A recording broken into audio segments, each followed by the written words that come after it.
This is the Seven Figure Agency Podcast. Discover the strategies and techniques to grow a highly successful and profitable digital marketing agency with your host, Josh Nelson. All right. Hello and welcome. I'm so excited. Thanks for joining us for the Seven Figure Agency Podcast. This is part of our Agency Success Series where we're interviewing highly successful digital marketing agencies from across the country. And today I'm really excited. We've got Wesley Smith with us from Tree Service Digital. He's grown his agency to over $60,000 per month and growing on a very consistent basis. So give me a like, give me a comment, give me like a hey Wesley or something if you're excited to hear Wesley's story and some of the things that he's done in order to really accelerate the growth of his business. So Wesley, thank you so much for joining us today. Hey, thanks for having me, Josh. Happy to share. So I guess just tell us the lay of the land, like, approximately how many clients, approximately how much revenue, kind of just where you're at right now in the business. Yeah, so right now we have approximately 50 clients. It's hovering around, it's either 49, 50, 51. This time of the year, we kind of have a couple of people that put things on pause or kind of disappear for a month or two while we're trying to find out what they want to do. But it's right around 50 clients. Monthly recurring is in the mid 60s. So somewhere around 64, 65, 66,000. And with, project work that does come in from time to time, which you don't really want to say no to, but it does come in every now and then, puts us over 70K a couple of months, the past 2 months. So yeah, doing good, growing and putting everything to work in Seven Figure Agency. Amazing, man. Congratulations. So just like to walk us back a little bit, how did you get started in the digital marketing agency business? Yeah. So my mom and I started a real estate investing business. Probably, I guess we bought our first 2 rental properties in 2008, 2009 timeframe, kind of right at the peak of the market, right before the bottom just totally fell out. And I really fell in love with generating our own motivated seller leads coming in for people searching for like sell my house fast Atlanta, sell your house fast, we buy houses, stuff like that. So I really kind of just took a liking to digital marketing and SEO and seeing how to move the needle with getting my website to the top of those rankings. And once we did, it made a world of difference in our business. I was still doing kind of a telecom agency sales and growing my residual income over there, but it was kind of slow. And I'd always been interested in real estate investing. So we started that business and we quickly, discovered that with SEO and pay-per-click marketing, we could have plenty of lead flow. This is in addition to direct mail and other things that we were doing. So I kind of learned how to do all of that stuff. We actually hired it out, but I took a really, close watch on exactly what they were doing for our SEO. It was an overseas company. So I had a lot of input and they would kind of show me what they were doing and things like that. So once we got ranked on the first page, it was like, night and day different. We had leads coming in all over the place. And so these are people that wanted to sell their house faster, call a We Buy Houses company or something like that. So then once we set up pay-per-click ads, we had like double, triple the lead flow coming in from there. So I was like, I really, really like this, So we kept doing it, kept at it. We still manage our properties today that we accumulated during that time period. But prices are just getting out of whack. So we kind of slowed that stuff down a couple of years back. So, but during that whole time, I was like, wouldn't it be cool if I had an agency that I could kind of do this full time? Because I just love watching websites move up the rankings and lead flow increase and all that stuff. So I started the business actually in a lead generation model where, you kind of create websites, you create Google My Business listings, you get them ranked, and then you forward those leads to a company in the local area that wants to pay for leads, right? Yep. And pretty easy business model when Google, back in like maybe 2013, 14, 15, 16, where you could just put up a Google My Business listing at a UPS store or PO box or whatever, get it ranked for keyword city, and then, you could just forward those calls. So I built up a pretty good clientele doing that. And, it just, Google changed. They got a little bit more, they kind of could see that a lot of that was going on. So they started suspending a lot of those, right? I mean, a lot of people probably listening to this maybe started in that background too, or have done. Hey, just give me a me in the comments if you've done that, like where you're just like setting up properties and pushing the leads and getting paid on a per lead basis. I'm sure a number of you didn't want to interrupt. Keep going, Wesley. Yeah, no, it's true. I mean, it seems like a good model, rank and rent model, and it is if your Google My Business listings would actually stay put, right? So there would just always be little things that happen where it gets suspended and you're starting all over and different things like that. So during that process, I just learned really, really well and thoroughly SEO, Google My Business optimization, all that stuff. The pay-per-click thing was wasn't doing that quite for a lot of clients at that point, but I built up a pretty good client base, enough recurring. What verticals were you in as you were doing this rank and rep model? Just curious. What was I doing? So I had a couple of tree company ones. I had some roofing ones. I think I did carpet cleaning ones, which those are pretty low. Like a couple of those were, well, a couple of them were really good with lead flow, but just lower paying clients. Towing, pretty much you name it, I tried it. You know what I mean? Okay. And so I had some handyman websites and Google My Business listing. So, I mean, it worked and, built up some decent recurring income with several clients. And then it just got to that point where it was just so rocky with, getting those things suspended and starting over and having to go through that stuff. So it almost got to the point where you had to have a DBA or some sort of business license to even show to get it approved. Oh, plumbing was another one I had some in, and those did pretty good until it just got really difficult, right? Some of the niches were really spammy, like locksmith and plumbing and a few other ones. If you're marketing your own business, it's perfectly fine. But when you try to throw up those lead generation ones, they're under the microscope with Google. So during that time, I was kind of just looking for a direction to go.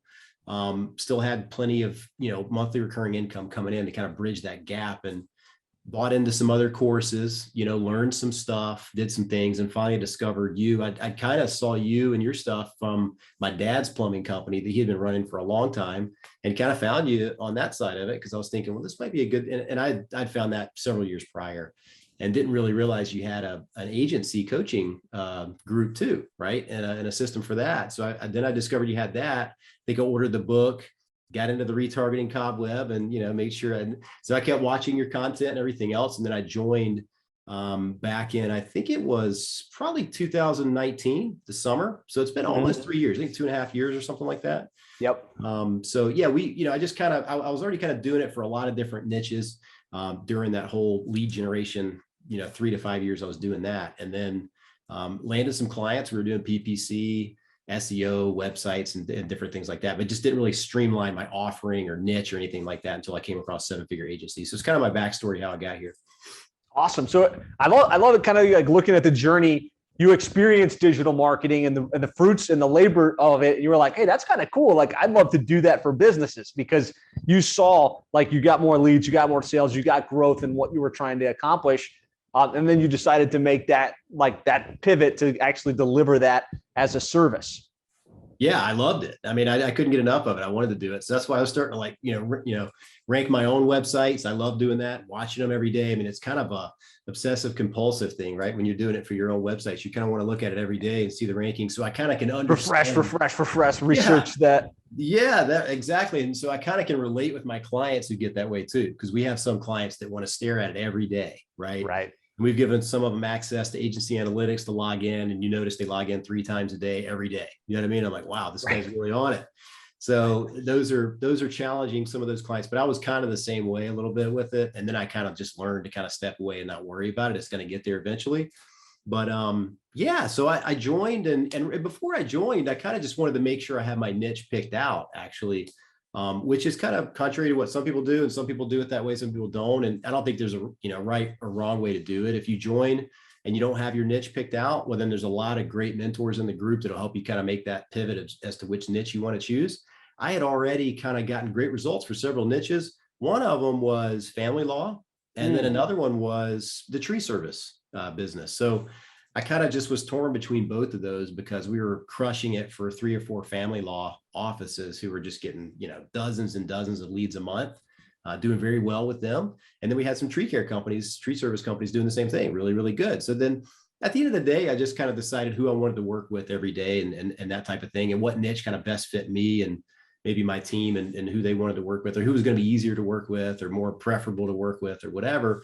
So then we chose that niche for tree service companies, because we were getting really good results for them. So it's a good niche. It's a high ticket niche, is what I would kind of recommend, is make sure that you're generating, leads and business for a company that's going to be a high ticket sale to where they can justify paying that marketing fee every month. It's kind of what I would throw out there. Love it. So a couple pivots here, and I want to get into that niche selection process, because I think a lot of the listeners and watchers is something that they might be thinking about right now. Just put in the comments niche if you're kind of in that place where you're still trying to decide the niche. You kind of built the rank and rep model, and I think everybody that goes down that path winds up in the same place, where it's like there's no consistency or reliability to the revenue stream here. Yeah, I can sell the leads and I'll get some money, but if that's comes down, or if for whatever reason the leads don't happen at the same level, I can't rely and pay my bills or hire a team if I don't have consistent cash flow. Would you say that was kind of one of the big challenges? Correct. And the other thing that I found out was that businesses will pay triple to market their own business versus paying for leads from some other rank and rent website. Right. Because now you're not promoting their property, you're promoting your property, where when you tell them, look, I'm going to do this for your company, for your website, for your established brand, they're willing to pay a premium for that. So you wanted to get away from this kind of rocking back and forth situation, decided to go to more of a recurring based model, decided to go, niche focused. Where were you back then in terms of what was your average monthly revenue back in at that point? Probably between 10 and 20,000 a month. Okay. I had some clients that were paying for the lead generation. They were just renting sites either for a flat fee. Then we had probably maybe a third of them. I was counting leads and they were paying $20 a lead, $50 a lead, depending on the niche or whatever. And then we had some that were just paying a commission on closed jobs, which those are all challenging in itself. Oh gosh, yeah. You can make more money that way because they're paying you a commission on the jobs they get, so there's no risk for them. But on the other hand, you're not sure if they're answering the calls or taking the leads or whatever. So we had kind of a hodgepodge of that stuff. And so it just hovered between probably 10 and 20,000 a month up until, I joined Seven Figure Agency. I think when I joined, I think it was around 20K in monthly recurring. I had one big client that was a personal injury firm down in Florida, and they were paying like $5,000 a month for SEO and a few other services. And they were like my big client that I was afraid to lose. Right. But they were also taking up all of my time. I didn't really have a team built at that point to kind of manage a lot of that process. So I didn't want to lose them, but at the same time, they were very, very difficult to work with. And so there's definitely going to be some challenge. Like if you're running a general agency, you just have to be comfortable with, okay, we're going to take care of who we're taking care of now. We're not going to drop the ball on that. But when we move to this niche agency model, just got to make sure I manage my time wisely, right? And take 2 or 3 hours every day, whether that's first thing in the morning or late in the afternoon. I would probably recommend first thing in the morning before everything gets kind of haywire, for your day. And then just, put together the niche agency stuff that's in the training and just move forward with it. And before you turn around 2 or 3 months later, you'll have everything up and going. So that's kind of how I did it. So good, man. So from about 20 to about 60 and kind of growing on a consistent basis, obviously a good decision to go niche, to go monthly recurring, and to kind of focus on that model. Yeah, it actually dropped. When I was at 20, when I joined, that client actually ended up. The 5K went away, and you were like, "Oh yeah. No!" Actually wrote a check, and they would refuse to do like monthly credit card billing. So they wrote a check, sent it, got it. Then they put a stop on it, didn't even deposit, and they canceled. It was just a nightmare. So that ended up happening. So then my income dipped. So I was probably down around 14 or 15K when I first came on. Right after that happened, and man, what I did was I just basically sat there and said, okay, I got a handful of tree service clients, and this is the direction I'm going. I think I had my niche agency website up, and this is the direction I'm going to go. But they were just paying one-off services. Like I had one for website and SEO, another one for probably pay-per-click management, stuff like that. So I didn't have everything packaged together. And so joining Seven Figure Agency really taught me kind of what to do as far as putting together an entire package of what I'm going to do for clients. And maybe 2 options, 3 options. That's it. We don't want to have, several a la carte things they can pick. Like, yeah, we're going to manage your social media. Or we're going to do email marketing for you. We're going to do Facebook ads, or, it's just one package. And that way it's high enough monthly recurring where they're going to get some, return on investment for what they're spending on marketing. But we're also able to kind of systematize that and get the work done at a lower rate than we're charging, where the margins are good. So it's kind of a happy medium where you figure that out. But the packaging of your services is big because you can charge a higher monthly recurring charge. You got to focus on the right size businesses to do that. Yeah, great stuff. Great insights, guys. If you have questions, post it in the comments here. Let's make this as interactive as possible. So the next big thing that agencies tend to kind of get stuck on is the selection of the niche, and like, how do you choose the niche? And I think what's interesting in your case is you already had some wins, right? You had developed these relationships through the rank and rent and through some of the direct business, and so you had like places where you're like, okay, I know this business a little bit. I know I've gotten results. I would say that's the best play, right? Try and look at the path of least resistance. Look to the experience that you have. How did you make the decision between the family law, which you had experience, and the tree care service? Like, what were your deciding factors there? For me, honestly, it was just who I wanted to work with and talk to every day. My dad was a contractor. I just kind of like those types of people. I can shoot the breeze with those guys. So with the tree service companies I was working with, they were good old guys too, and gals, and they were great. So I was like, I think I just want to focus on this type of business.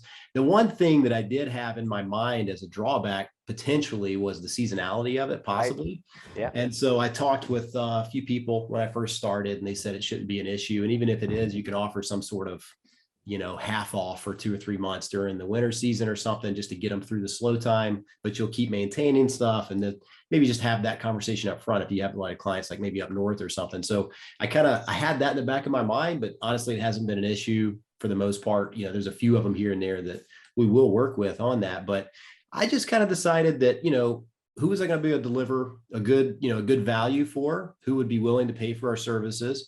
And some of our tree companies, they do land clearing jobs, forestry mulching, tree removal. Those are, $5,000-$10,000 jobs sometimes. So the fact that they're spending $2,000 or $3,000 a month, $4,000 a month, that they're doing, significant PPC or anything like that, it's just not that big of a charge if they're $1 million plus company. So one of the determinations is when we looked up the business list. I think I used SIC codes, and now you recommend a different one. But one of the determining factors was how many businesses in the tree service space do $1 million and up in revenue per year. And so that was one of the determining factors. Once you pull that list, if it's over 1,000, then you're golden, because to be a 7-figure agency, you need 40 or 50 clients, Right. So really you don't need but a small percentage of the overall businesses. And if there's several thousand doing that kind of revenue, well, maybe you trim your list down a little bit and go after the 1.5 million to 3 million or 4 million, whatever that niche size is. So that was kind of the determining factor. Was there's a lot of companies doing big revenue, so they can spend 30 or 40,000 a year on marketing. It's not going to be a big deal for them. And I always keep that small business administration link handy so I can show people, hey, they recommend 5% on your gross revenue to do for advertising. So we're asking for less than that. And, so it just, that's kind of one of the determinant factors. And then just kind of who I wanted to work with personally. And it wasn't anything against attorneys or family law or anything like that, because we were doing very well for them. I just had to kind of go down one of these roads, and so I picked this one, and it's worked out good. I love it. So some great insights for those of you that maybe are in the selection process. Look to the existing client base, look to where you've got some wins. Think about affinity, right? Is this the kind of company I actually want to work with? The types of people I want to talk with day to day, right? If I'm going to focus on this niche exclusively. Wes, if somebody didn't already have like a short list of clients like that you've worked with and won with, do you have like any suggestions on how they would go about selecting the niche? I thought about that too when I first started, and I, being one of the member mentors, we've kind of gone down this road with several people too. So yeah, I think one of the things is do you have any past business experience in any of the niches? Like, do you know the terminology, the lingo, what they look for in clients, or the revenue size of each job, or do you kind of know some insider information on any niche that maybe you're kicking around? Maybe you've got it whittled down to 4 or 5 niches that you're possibly wanting to look into. And so I think one of the home run deciding factors would be to look up niche agency marketing services and see if there's any even out there. If you see hardly any of them, hey, that may be a good one to look into, right? It may be that nobody's picked it because there's not enough businesses that do enough revenue to even pay for marketing, but it could be that nobody's just targeted that niche, right? Yeah. And you may hit a honey hole. That may be like the best one you could have picked. Right. So I think maybe do that research, and see if there's any niche agency marketing companies on Google or wherever you want to do the search. And then the other thing is just if you've kind of worked with a business in your past or anything like that, you just kind of know the lingo, about that business.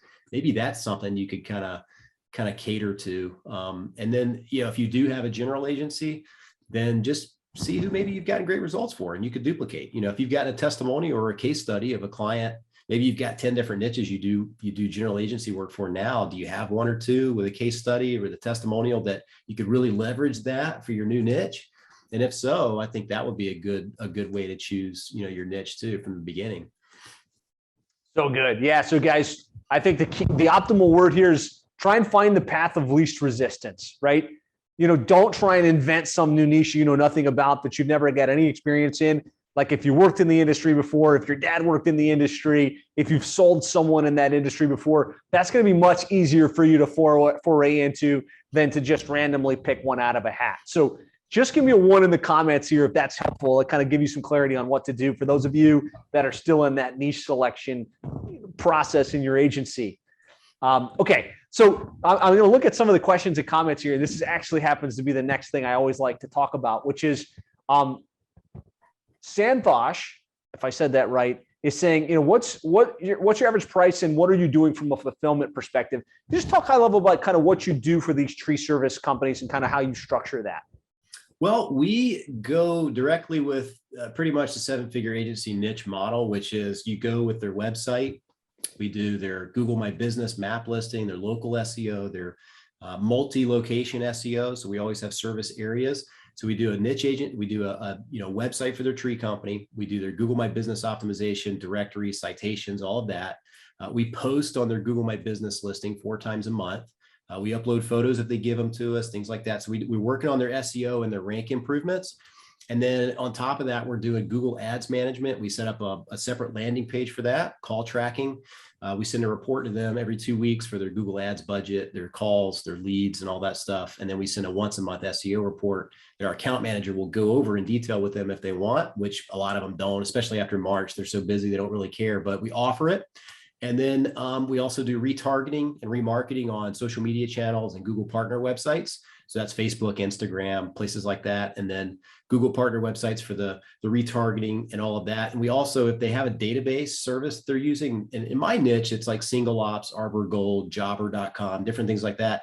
We'll take their database and then we'll do an email blast once a month. Typically, we just take the blog post article that we're doing because we have well-researched content for their local area, tree care related tips, tricks, and things like that.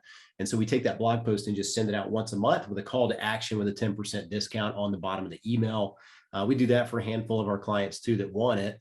And we also do some social media posting if they want that. We find that it doesn't generally move the needle, but some people like to have something posted on their social media, once a week or a couple times a week or whatnot. And that's pretty much what we're doing from a fulfillment. Like that's what our packages are. So it's like website SEO plus pay-per-click management, website plus pay-per-click management plus SEO plus retargeting, remarketing. So there's 3 different packages they can pick from.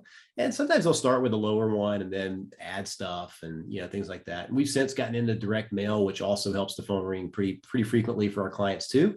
Nice. Just little things, just extra things we can do for the bigger clients that want more. Because as you know, sometimes in certain areas, the pay-per-click or the SEO doesn't yield quite as much as they want or had hoped. So we wanted to make sure we could plug those gaps without losing those clients to other competitors. So we actually offer some of those services now. So that's what we do as far as what we do for our clients and services. Perfect. Can you give me a range, kind of like what the monthly fee is? Yeah. So it starts at $1,200 a month and goes up to $1,800 a month. So we're between $1,200 and $1,800 a month. And we've raised the prices $100, $200 here and there for different packages over the last 2.5 years. And what you'll find is, guys, too, for everybody watching, is as you build your brand and your authority gets higher, people know who you are, they start listening to your content, all those types of things, you'll have less resistance for price. It's just not that big of a deal. You'll feel like you need to start lower because maybe there's competitors in your niche or whatever, but after you get going and you're the content provider in your niche, it's just not going to be that big of an issue. So we find that's a good sweet spot for us. We have really good margins on that revenue. We're fulfilling everything for roughly a third, sometimes even less than that, depending on what we're doing for the client. And so it helps us make money. We got money for account managers and operations and different things like that. So it's helping us. And I think I'm going to continue to raise prices a little bit. Maybe we'll offer a few other extra things as we do that. Awesome. So just give us a yes if it was helpful. He broke down kind of what his program package looks like, kind of how much he's charging for it. Even gave you a little bit of insight in terms of like the profit margins that he bakes in, which is great to know those metrics and know that you're making money on each client that you get.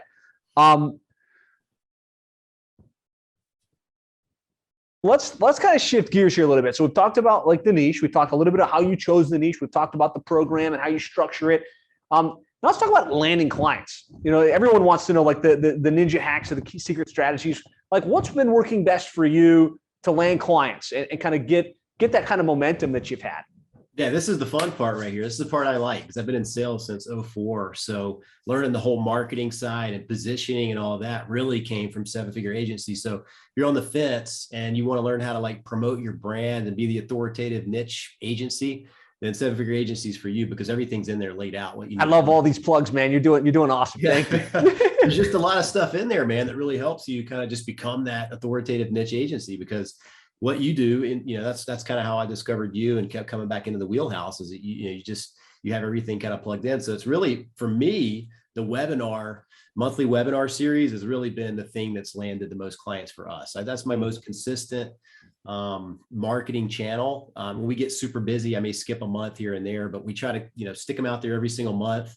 And that really has been the biggest driver of our, basically like appointments, getting strategy sessions and just getting people on our radar. Because once you do that monthly webinar, if you don't do anything else, and that's all you do is your monthly webinar, you can take that Zoom video, your webinar, and you can upload that to YouTube, right? You can have that go to your social media channels. You can actually chop it up into 4 or 5 different videos with different key points on it, to where you can have plenty of content for the month if that's all you want to do.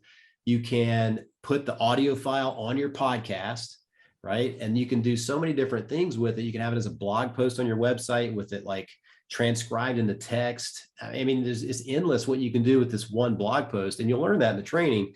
And so that's what I started doing. It was hard to pull off that first one. It's kind of a jigsaw puzzle of sorts, where you got to have all the stuff in place, and the ClickFunnels and the high level and et cetera, and what platform you're going to use and this and that, and just trying to pull it off, and the timing and all that. But once you get one of them done, it's literally, you know how to do it from that point on. Rinse and repeat, right? New topic, new syndication steps. Exactly. And so that's really just doing the first one is 80% of the work. Once you get that first one down, the nerves go away. It kind of gets easier. Even if nobody shows up, I don't think anybody showed up on my first one, but I was super nervous for it. And, but I got through it, right? You get through it, you do it again and again. Every time it gets easier and easier. And so that's really been the biggest driver. Now, on top of that, we do a lot of retargeting. So people that land on our website, I retarget them on Facebook with either an invite to our group. We do an invite to, download the free checklist, or, grab the book, or, hey, here's a webinar coming up, go ahead and register. So we have a lot of retargeting ads on that. And we've ran a lot of cold ads too, with a provider also in the 7-figure agency to help me with that. Nice. So that's helped land some clients as well. And we also do pay-per-click ads. So on Google, if you search for tree service marketing or different things like that, we run ads just like we're telling our clients to do. I do the same thing nationwide. So we bring in leads that way. And those are literally usually the most motivated ones that come through is people that have just recently. Bottom of the funnel, looking for an agency that serves their niche, right? Exactly. And so you'll see that's low hanging fruit in your niche. If you look that up, you choose a niche, go look at niche agency marketing services or whatever, and you'll see if there's nobody doing Google ads, that could be a great place for you to put your website up there on the ads and get leads coming in that way for strategy sessions. So those 3 things. And then the podcast, I took probably 1.5 years to get the podcast going. And what I realized is, after I just kind of really started diving into it, because a lot of the other members in the group are doing it, you're doing it, Josh, and it's like, you see everybody doing it, and it's like, it can't be that hard, So I looked at it, I started looking at it too, and I'm like, it's the same content you're already doing. You could just turn the file into an MP3 file and upload it there. And some of the podcast players will already just, turn a video into the MP3. So with mine, maybe I picked the wrong one or whatever, but I have to turn my MP4 file from video to MP3, but it's the same video. It's the same piece of content. It's just the audio part. You're uploading it in there. And then if you want to do a short podcast episode, you just do one, and, you can just knock one out in 15 minutes. But the podcast has been surprisingly a good lead generator for us too, because there's just not a lot of podcasts in my niche. So somebody does a search for tree service marketing, maybe they find our website, but they also see the podcast, and so that has been good, getting that on the radar. A lot of people are downloading episodes. I mean, we probably get 250 to 350 downloads a month now on it. And, it's the right type of people that are listening to it. You know what I mean? You don't need thousands and thousands of downloads on your podcast. You just need a few that are interested in what you're selling or your services or promoting. And it's been really good. And so I'm trying to get that monthly interview down with, the business owners, and like you do. It's great, man. Because it's like, it's not that you're trying to sell them something or promote the digital marketing side. You're actually interviewing an expert. So it's a really good angle.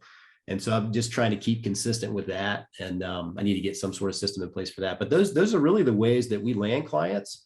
And, we signed some on the first strategy session. A lot of them come in and, hey, man, we've been listening to your podcast for a while, or been watching your YouTube video for a while, been on 5 webinars. and there's no resistance. You do strategy session, you sign them right up. And then other people still need time. They just wanted to figure out what the pricing was. They've heard everything they want to hear, but they want to know what the price is. So then they may not sign up right away, but they do later.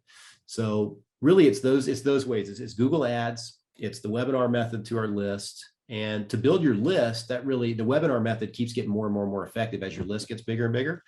And I would say just offering, your checklist download, maybe an offer to your group or something like that. And then maybe case studies, those types of little things that you build, little downloads that they can get, that's going to bring a lot of people into your email list too. It's several hundred that we've added. And then go into the associations too. That's one of the big things that you promote too, Josh, or, have us do. And that's huge too, because when you go to the association, they'll usually give you, if you go to your trade show, they'll usually give you a list of attendees, and it's their name, their email, business name. So that's another place you can plug those extra contacts into your list. And so eventually you get 4 or 5, 10,000 people in your list. So all of it just keeps working and growing. The sooner you start all of that, the better. So good, guys. I want to see some dollar signs in the comments, because he just gave you the exact, client acquisition strategy that he used to go from 20K to 60K and growing, every single month. Amazing. So it sounds like you've spent a lot of time on the positioning side of the equation, right? Which is the webinars, the podcasts, the content generation, which is all driven really by that one webinar that you do every month, the monthly webinar method. You mentioned, you bought a seed list, that you joined the Tree Service Association. Would you say like that, having that seed list and then doing the webinars and nurturing that database over time is kind of what's created the momentum from a client acquisition perspective? Absolutely. Whether or not they join live on your webinar or not, like you're going to do 5 invites for each webinar every month. And then you're also going to promote the replay 2 or 3 emails afterwards for that second week.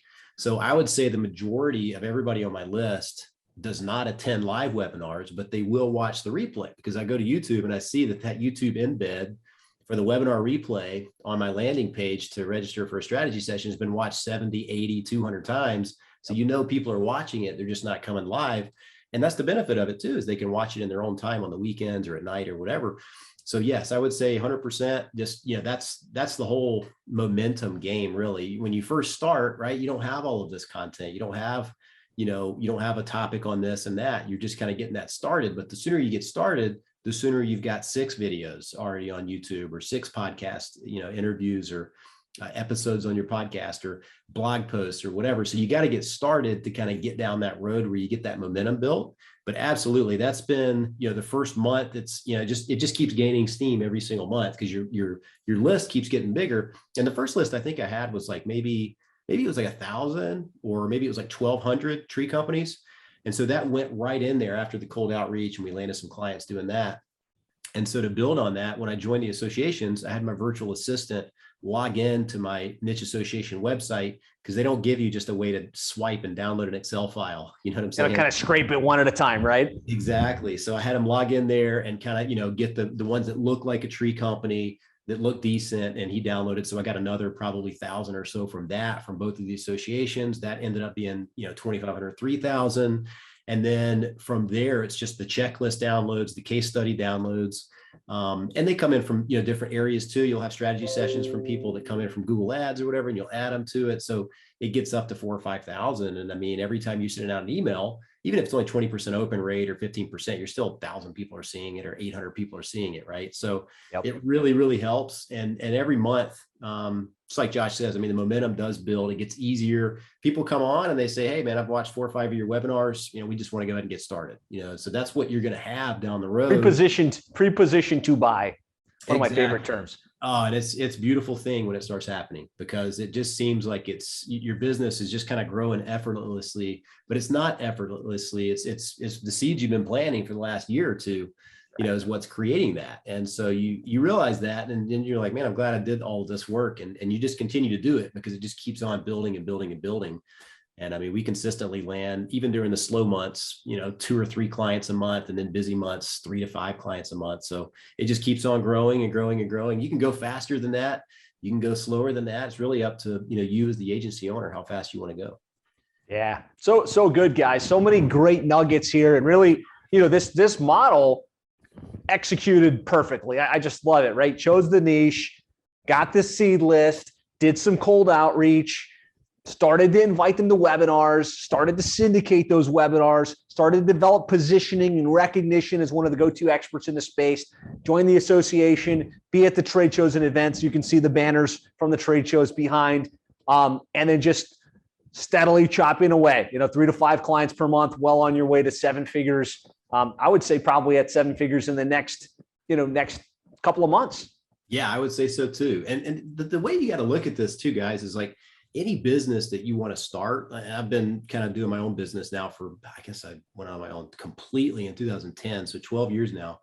When you start a business or you own a business, you understand that it's not going to happen today. It's not going to maybe happen next month or 6 months. You've got to be in this for the long haul, and you got to kind of fall in love with the process, I think, of just creating the content, doing the strategy sessions, one after another, talking to clients, building your business, and just staying with it, right? Nothing is ever built worthwhile in a month, I don't think. I mean, there's very few people that have created something spectacular in 6 months or something like that, right? So it's going to take you a while to build this, but I mean, what business is not going to take a little while to build? And this is a business with monthly recurring charges with clients. So it's easy to kind of predict your revenue, grow your revenue.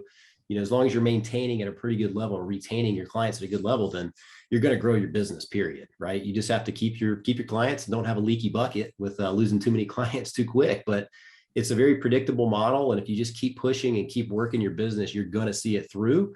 And a lot of that's just making sure you chose the right niche up front, which I think most niches will work if you do that due diligence. If there are big enough companies and a big enough list of companies across the country, they all need marketing services to promote their company. So you're going to do fine as long as you do that niche selection, you stick to it, do the work, and just follow the steps in the process that's laid out in the training. I mean, I don't think you can really lose unless you just don't do the work. So good, guys. Give me some likes in the comments if you're getting some insights, you're getting some value. Tag Wesley in the comments and say thanks for sharing, because this is great stuff. So Wesley, let's just take one step back, right? So we talked about how you landed clients today and kind of the momentum that you're at. If you could reverse back to when you just decided, okay, I'm going to go after tree services. Do you recall like where the first 5 clients came from? Like what was the action? What was the activity that drove those first handful of clients? Yeah, I think, so what I was already doing, so I had some revenue coming in and I had probably, I don't know, maybe 3 or 4 niche clients already. I think I was running a selfie video Facebook ad from one of my business pages, either Tree Service Digital Facebook page or Wesley Smith Entrepreneur page. So I was running some Facebook ads to get some strategy sessions. But what I found was it was just not the right type of customer coming in from those to pay the package prices that I was looking to get. So the cold outreach did help me land a couple of clients up front in the beginning. And so what happened was I did the cold outreach. I sent out thousands of those, and I get to give some responses and strategy sessions and things like that. And I think I landed 2 or 3 from that over the first 60 days. And then I did the first webinar, and the first webinar actually created another client that came from that on the replay, promoting that part. And that was like my largest package price client. He's still with me today. It's been over 2 years he's been with me. So I kind of wanted to get out of the cold outreach as quickly as possible into the webinar part. And I think the Google ads running those online just to my agency website created the next couple of clients. So I was able to score clients pretty quickly with the package pricing that we had set. And a lot of it too is just, if you're a member of, a group like this, a mastermind like this, you're going to kind of figure out what people are paying, what they're not paying, what they're not willing to pay, you'll kind of learn all of that too. So I wasn't really sure exactly how to price my services. So I went through, down that road with a lot of the members in the group and during the weekly trainings and things like that. And so kind of came to my pricing level as to what we could charge, what's a fair price for this and what we're providing and everything. So you'll kind of learn all of that too. And then, because if you're charging too high, you may not win a lot of clients. If you're charging too low, they may not think it's going to be really worth their while if it's too low of a price, right? So you kind of have that happy medium. And so I think that's what it was. It was cold outreach. Then it was the webinar, I got one. And then I got a couple from running Google ads. And then just the follow-up after that, just created steady appointments. And the webinar method every month after that has created steady appointments. And that's really been the difference maker. Other than setting up the podcast. Once I set up the podcast, that really was a game changer too. A lot of people started coming in from that direction. I was totally surprised. But people ride around in their trucks and they listen to podcasts. That's one of the things you got to understand. People listen to them and it works. So, I think they're more likely to consume your content as audio in a podcast than they are to sit and watch a video webinar or a replay of a webinar, right? And so 100%. just recognize, especially if you're in home services, these guys are in their trucks, they're driving around. I used to send CDs out, but really the new way that this works is, it's listening to the replays. So yeah, and that's what we do. We got a box that we send out to strategy sessions and people that are ready to get started and things like that. And I record, send it over to the place that does the CDs and everything, City Blueprint, I believe it is. Yep. So we send them over there, and I get 100 of those recordings of the 2022, tree service marketing plan or whatever. And I send those out with the book and a few other goodies in the box, and it works. I guess they still listen to them. I maybe need to send them into a thumb drive or something. Pretty soon, like those trucks aren't going to have CD players or something. I'm like, I like the CD, and I like forcing them to put it in. So amazing insight here, guys. And I always say this, and I don't think people really scratch it. At the beginning, you're going to have to do cold outreach because nobody knows you and you don't have a list and you're not recognized yet. So you have to do the hard work of sending these emails and making the calls and really forcibly getting those first handful of clients. But nobody should stay with that as the predominant client acquisition mode, right? Once you've got a couple clients, you convert those to case studies, right? And you start to create webinar content to nurture that cold list that you got or that association list that you got. And it's the nurture that shifts the game from chasing to clients coming to you pre-positioned to buy. I'm a real big believer that people have to spend time with you before they're willing to spend money with you.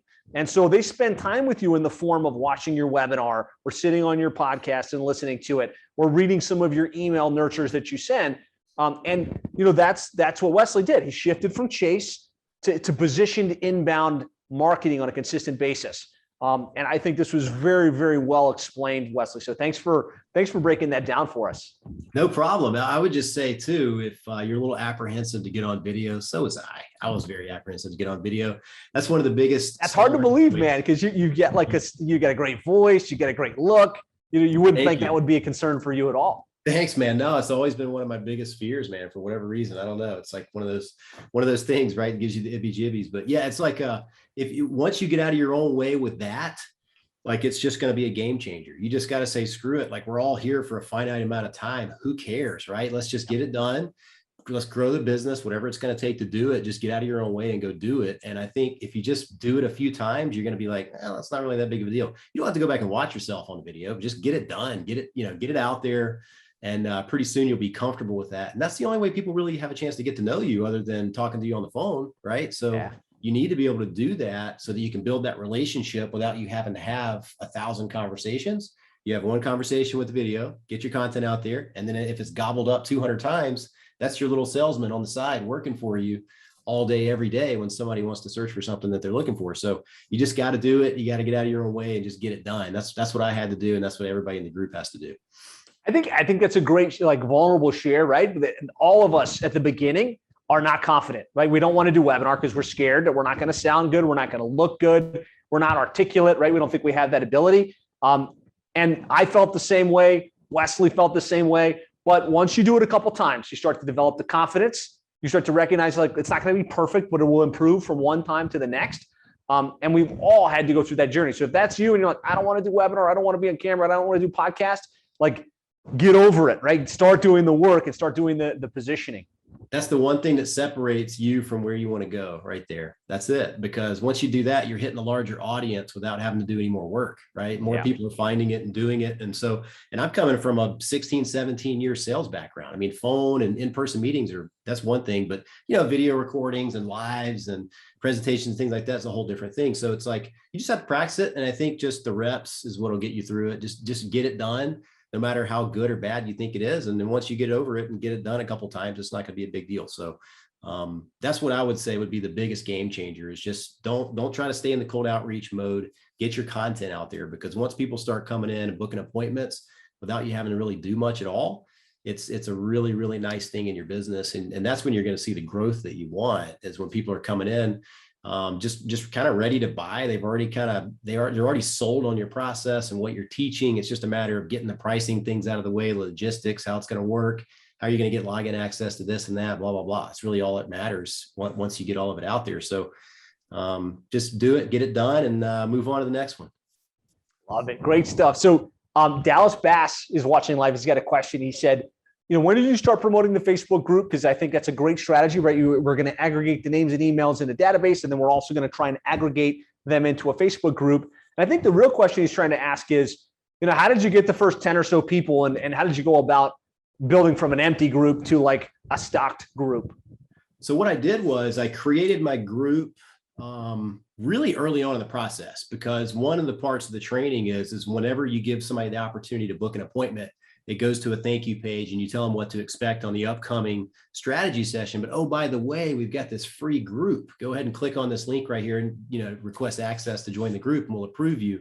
So I had that set up immediately on my thank you page and just had the group set up, right? And so when I set up the group, there was nobody in there at all. So I started, inviting people in. Sometimes I would put a couple of current clients in there, and then invited a few people in through the strategy session. And most people, if you give them the opportunity, they will click on it to go to your group to request to join, right? So one of the things I wasn't doing the entire time, which I probably already had their email address anyway from them booking a strategy session or coming in from a different angle, but now we've got a tool plugged in to where they actually request their email address, and if they want to learn more about tree service marketing or something like that. So they get in the follow-up sequence whether they want to or not now. But it's a good way to build your group up. And then, so just have everybody kind of, invite them once they join for a strategy session on the thank you page. And then you can promote it too all over the place. So I've got a YouTube video once in a while. I'll do, hey, come join the Facebook group. It's free. Just click on this link right here, request to join. I think I have a selfie video on my social channels, inviting people to come to the free tree service marketing Facebook group. It's free to join. We go over all kind of stuff. It's going to help your business grow. Just click below. And then I get people coming in from that. Because when you start running a lot of ads on your Facebook page or Instagram or wherever, they're going to be coming to your page a lot. So when they come to your page, I have like a pinned post at the top with a video, right? And so they can just that's the first video they see. And I think that what I got on there now is pretty terrible. It's like a year and a half, 2 years ago, but it brings people into the group and, they keep joining. I'm going to redo that one pretty soon, but you just ask them to come over there and join, and they will. And then also with my email nurture list, I'll sometimes put a link to the Facebook. Hey, did you join our free Facebook group? So you just kind of put it all over the place. I think I did a podcast episode about the Facebook group, got 10 or 12 people join right then and there. But promoting that group is good because it's kind of your little fish in a barrel strategy at that point. And, engagement in the group's a whole nother story. So there's things you can do there to kind of get the engagement going too, but it works well. And you want all those people in one place, and why not be your group than somebody else's group? 100%. So it sounds like the answer is don't sweat the fact that there's not people. Every group starts with nobody in it at first. Go invite some clients, go invite some people that you happen to know that are in the industry, and then just make it part of your process to build up that group. Yeah. And it works good. You got everybody in there. And so what I'm going to start doing is probably having like a live once a week inside there, and just making sure what you can do is email everybody, hey, we're going live in 15 minutes in the group, click here to join. And then, just to make sure you just kind of keep that engagement going, because some people, if you're not friends with them on Facebook personally, with your personal profile, they're not going to see and get notified that you're going live in the group. So there's a lot of little tricks and stuff to the group method. But just getting the group, going and getting people added to it consistently will help you get it there. And then once you get it there, you can figure out kind of how to monetize a group. Love it. Love it. Give me some helpful, if that's helpful, just to get some tips. Dallas says, very interesting. Thanks for the tips. Thanks, Dallas. So let's shift gears again. So we talked about landing clients and kind of how you've positioned yourself, and some amazing insights. Again, I want to see some dollar signs in the comments if that was some good insights on how he's positioned in landing clients. But I want to shift now. Let's talk a little bit about delivery and retention, right? Because it's one thing to get clients. It's a far different thing to deliver and knock it out of the park for them and retain. And I think you've done an exceptional job retaining your clients at a super high level. So if you can just talk a little bit about kind of what the delivery model and the retention model looks like for you. Yeah. So we onboard clients when they sign up and enroll.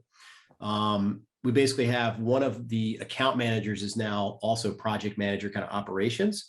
And we've reduced her client load to only 10 clients or so, some that she started with, got a good relationship with. And so I've got 3 account managers.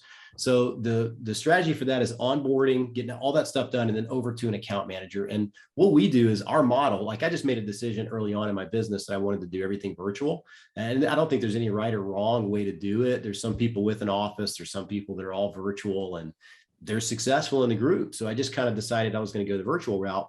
And so my account managers are virtual. They're across the country. We all do Zoom meetings and things like that. And so the fulfillment side of it is white label. So we have white label SEO provider. We have a white label web development, part of the 7-figure agency. These people are, and then a pay-per-click manager for the clients as well. That's white label. So the margins are really, really good. And so you basically, that's how we do the fulfillment side of it. And our account managers know enough to be able to kind of intelligently explain what's going on with the SEO, what's going on with the Google Ads campaign or the Facebook or Instagram or anything like that. So they kind of know what's going on with it, and they know who to go to in our Slack channels for questions and answers or modifications or changes or whatever. And so that's how we kind of deliver. And every new client's got a dedicated account manager. And then I've promoted our first account manager to kind of like account manager director type role. Also, she does project management and a little bit of operations too. So she's kind of head of the account management department, because there is some things that you'll have to get involved a lot in that maybe perhaps somebody else could take care of. And as you try to grow your company. So she's actually above those account managers that kind of helps with escalations, things that need help. And then I kind of jump in if I need to, if it's like a total, stage 4 fire or something like that, I got to get involved in it. But fulfillment is basically for us, it's white label. We do a couple of things in-house. Actually, I don't think we really do anything in-house. So we have a couple of clients that we're still doing Google My Business posts for. I've got a guy that I hired for one-off stuff like that. But for the most part, it's a complete package for white label SEO, complete package for website development. And so I would say get your website development in order sooner than later, because that can be the bane of your existence for the agency model if you don't get that part in place, right? Get a good partner for that, or have a good system inside your agency for that part of it, because that can be a lot of back and forth. If you don't watch out, especially if you sign 3 or 4 clients in a row, that can be pretty tough to manage, to get create a bottleneck, right? Oh my gosh. So yeah, have good people you can trust for that. Or if you're doing it in-house, just hire somebody good for that part. And then the pay-per-click side of it as well. I mean, we set everybody up pretty quickly with pay-per-click, call tracking, things like that. The web development's kind of going on simultaneously. And then from there, we onboard them with our SEO team. So that's how we operate. We really don't do anything in-house, so to speak, other than account management and then project management on the front end with the web development and things like that. I love it. So, I mean, you've got this structured model where you can deliver a great result. So you found really good white label providers that you can rely on, and you knock it out of the park for the clients. And that gives you almost unlimited scalability to take as many clients as you want and control the process, because it's your team that's dealing with the client, onboarding the client, dictating the strategy, but without having to hire 1,000 web developers and pay-per-click people and SEO people yourself. That's correct. And there's challenges on both sides of that. I think if you have everybody in-house, you're probably paying more sometimes for somebody who you don't have a lot of work for to do, right? Yep. Or it's kind of a juggling act, and I can see that, and I've been down that road too. So it's really, and it's not a perfect idea either with white label. Sometimes things fall through the cracks, or the ball gets dropped, or tools mess up, or whatever. So there's not a perfect model either way. Just for me and just for my business, it just made the most sense to go that route. For me, kind of when I hashed everything out, decided who's going to do what, and everything else. And so we try not to give the account managers too many technicalities, because I don't want there to be a humongous learning curve there. And that's the challenge, is getting them ramped up to kind of know what to do with the clients and things like that. So the white label providers are great. We have a monthly meeting with pretty much everybody, and a bi-weekly meeting with our pay-per-click account manager. So yeah, I mean, it works really well for us. And again, there's really no perfect way to do it. There's going to be little things here and there, but it works really good. It's pretty seamless. The scalability is there. I think we could double in size with pretty much the way we've got it set up now, just more account managers, which I'm planning on doing. And so at the rate it's growing, I mean, we should be, like you were talking about earlier, 7 figures by the middle of the year run rate, and just keep on growing from there. And I think it's just a matter of, training more account managers, bringing them in, and then just making sure we have our white label steps and stuff dialed in, make sure everything's kind of on point with all of that. So good. So great scale plan, right? Basically, your next hires are account managers. Eventually, maybe you're going to need a manager to help oversee the account managers. Since it's white label, you just need basically the one project coordinator, right, to kind of coordinate client and team and getting the stuff done. Do you ever perceive yourself taking yourself out of the sales process? At which point you can just kind of look at this business and watch it run. Yes. Yes. And that's something that, Yes. as a salesperson, as a sales and marketing person, you have that tight rein on it. Like I know, Right. how to do it. I know how to close clients, and I want to keep doing it. But yes, I do. And I've seen some others in the group successfully do it. I know you're doing it, Josh, really, really well. So it's like, I know I can do it, and I'll get to that point. I do see that. I'm not sure exactly what the revenue threshold is to get to that point. I don't know if that's, 7-figure run rate, if that's 100K a month. I'm not sure what that looks like. But I'm happy to bring somebody on and train them and, let them start, closing these clients down, because I mean, it can be duplicated, and it can be, once we go over the packages, there's salespeople out there that are probably better than me that I could hire. Right. And you start probably realizing that once you get out of the way. And a lot of times I don't want to be like, walking away from sales appointments because we already signed 4 clients for the month. Right. I want to also, if that's somebody else's dedicated position, then they're going to want to keep going on more and more and more appointments. Yep. So yes, I'm probably the bottleneck in some cases with that. So yeah, I do foresee doing that at some point. Yes. So good. Yeah. I think my vision for 7-figure agency is to help agencies make more money, have more freedom, and have a bigger impact. And I think that comes full circle when you remove yourself from account management, you remove yourself from operations, but really full circle is when you're no longer selling. And so like you're the face of the company, you're promoting the company, but the clients come in, they get sold, they get onboarded, they get serviced, they get retained. And that's really when you're free to do it, whatever you're most passionate about, whatever your strengths are. I think you're just like a whisper's step away from going to that next level.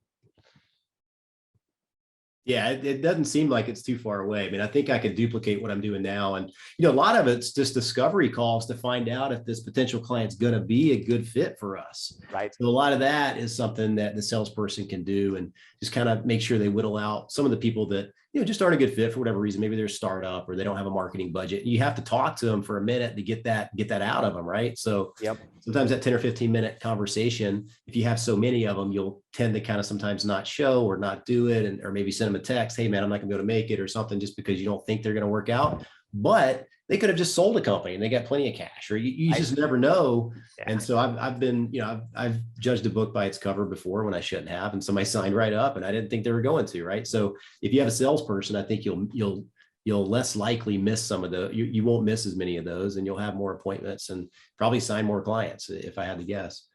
Yeah. So good. Any questions, guys, before we wrap up here? Amazing insights, man. Congratulations on your growth. Congratulations on your continued success. Thank you for kind of breaking down how you chose the niche, what your model looks like, how you're delivering, how you're retaining. Kind of in closing, if you had to give one piece of wisdom to that agency owner that's just, they're kind of stuck and they're trying to figure out how to go to the next level, what would that wisdom be from you? I would say hire a coach who's been down the road that you want to go down, right? Like you don't know what you don't know. And sometimes you know even what you're supposed to be doing, but you're just not implementing it because you don't have somebody there kind of with step-by-step process. The collaboration and the group and all the amazing people that are inside the training and the group and the mentorship and all that stuff. That's really the difference maker, because you're going to hold yourself accountable to other people that are doing big things in the group. I mean, there's people doing what I'm doing. There's people doing double what I'm doing. There's people doing triple what I'm doing. There's people doing less than what I'm doing. So you have this mixed bag of all these different types of agency owners, and you learn from each other, right? I learn from people doing less from me. I learn from people doing more than me. So if you're in a group like that, a mastermind, kind of a networking opportunity, where else are you going to go to where you can be around people doing the exact same thing that you're doing? And so that's really something I probably should have done earlier, is just get the coaching and not worry about what the price is or spending the money, because you're gonna make way more than that, because you're gonna know what to do. You're gonna have that roadmap. You're gonna have that. You're gonna have the direction you need to go. Because a lot of times, a lot of success is just knowing that you're doing the right thing day in and day out, and not wasting your time on something that's not going to move the needle, right? And I had that whole question in my head too, like, I wonder if what I'm doing is actually going to grow my company, right? You don't know what team members to hire next. You don't know what content to put out there and promote. You don't know, every little thing that's involved, like what billing processes to use, how to package your services. Like there's a million different things that go into it. So if you're networking with local people, that's great, but maybe they're contractors and you're trying to do an agency, or maybe they're doctors, or maybe they're not going to know the exact, things that are going to move the needle for your business. So I think just getting a coach and a mentor is going to help, because it helped me for sure. And this training really just uncovers everything that you need to really kind of move your business forward and grow it. So I think getting started sooner than later with a proven, roadmap to grow your agency is probably what I would say. And just don't waste any time. Just move forward with it and just keep on going with it, and don't back down. Just keep going. Awesome, man. I really appreciate that. And I really believe the best investment you can make is in yourself, right? Yeah, you could buy more ads. Yeah, you could build a better website, but invest in yourself. Get the training and the support that you need. Really well said. Really appreciate all the plugs for the 7-figure agency, man. You're crushing it. Congratulations. Guys, if you have follow-up questions, post them in the comments here. Be sure to reach out and tag Wesley to thank him. Like, he's given his time. He's giving some of his best insights. I think this has been an amazing interview. So, Wesley, thanks so much for joining us. Guys, thanks for joining us and listening in. And we'll talk to you all again sometime soon. Thanks for having me. Appreciate it. Thanks, Josh. Thank you.